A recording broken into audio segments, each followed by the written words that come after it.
that as a Jew, you should not have any dealings with Samaritans. So the first perception of Jesus that the woman had was that he was a Jew. And then Jesus now said, okay, if you know the gift of God and who it is that is asking you for water, you would have requested that he gives you living water. The woman now said, sir, you do not have any vessel with which to draw. Where are you going to get this living water? You see, she moved from Jew to sir.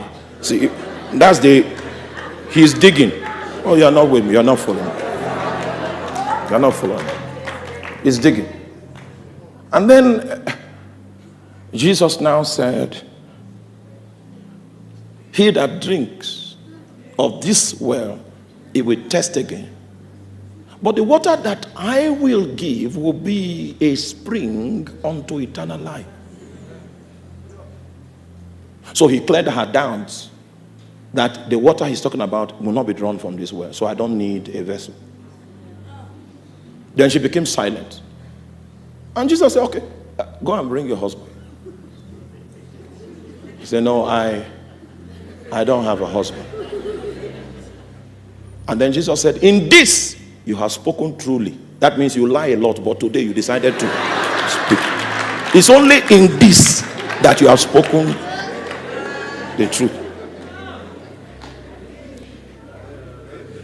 Because you have had 5 husbands, and the one that you are with now, you just moved in, is not your husband.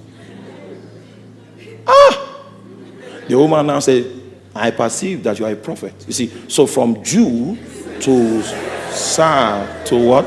Prophet. And he was sitting on the well.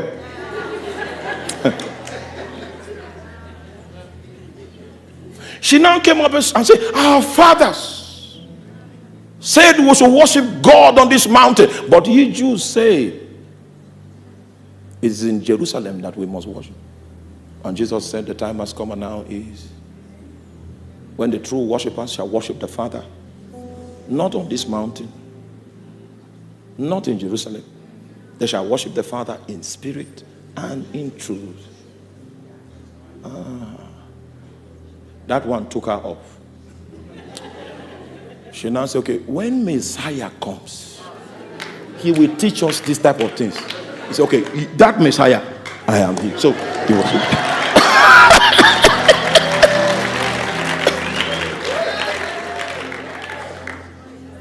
At the time that she got the revelation of the fact that Jesus was Messiah,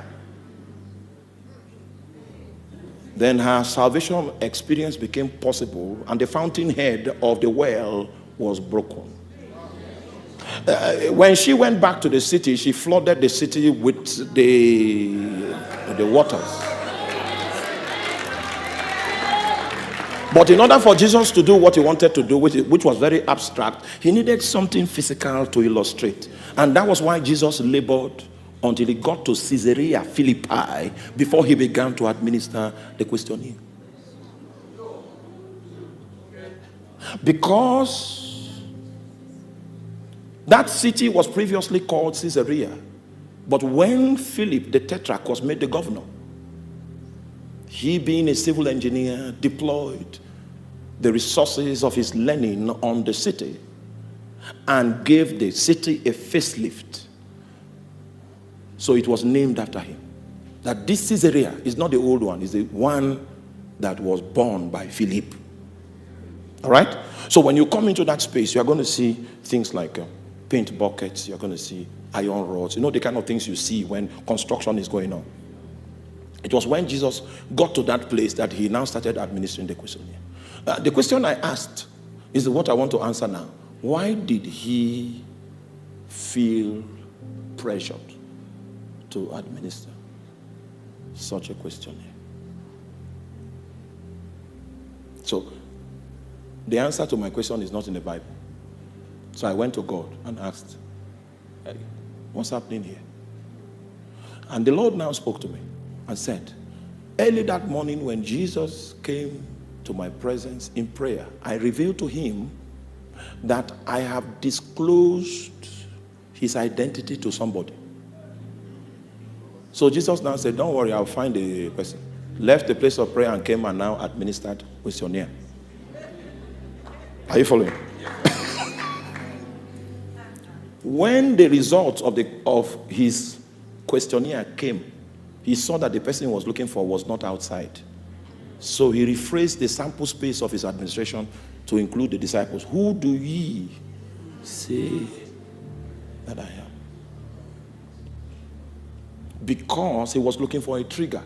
If nobody knows his identity, he cannot talk about the thing that he was pregnant with.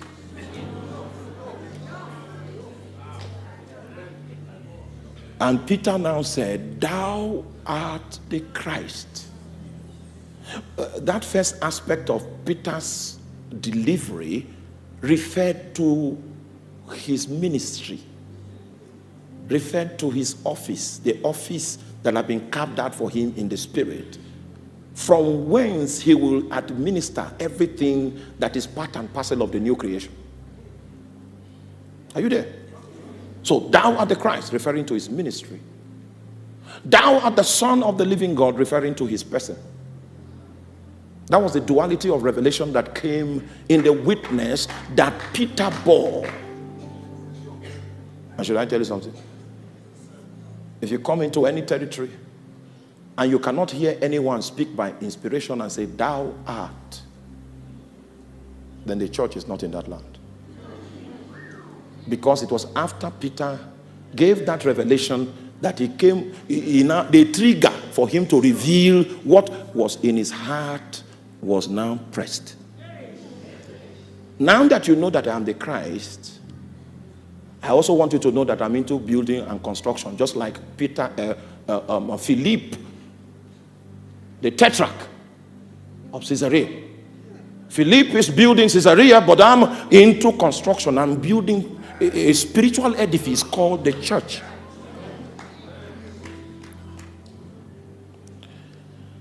And this church that I'm building